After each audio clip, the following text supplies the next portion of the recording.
सगळं पैशाभोवती फिरतंय, सगळं पैशाभोवती फिरतंय यांचं.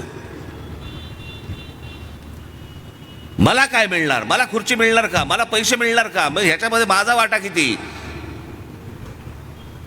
हे ह्यांचं तुमच्या जीवावरचं राजकारण.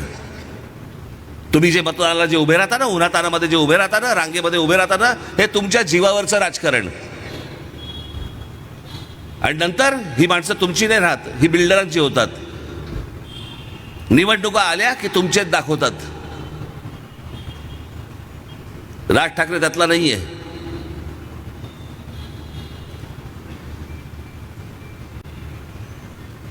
जे सत्तेत नसताना ज्या गोष्टी आम्ही करून दाखवलेल्या आहेत ना, सत्तेत नसताना, ज्या गोष्टीसाठी म्हणून मला जी अटक झाली होती आणि सगळ्या गोष्टी झाल्या होत्या ना, ते रेल्वेचं आंदोलन आठवून बघा. ते एका रेल्वेच्या आंदोलन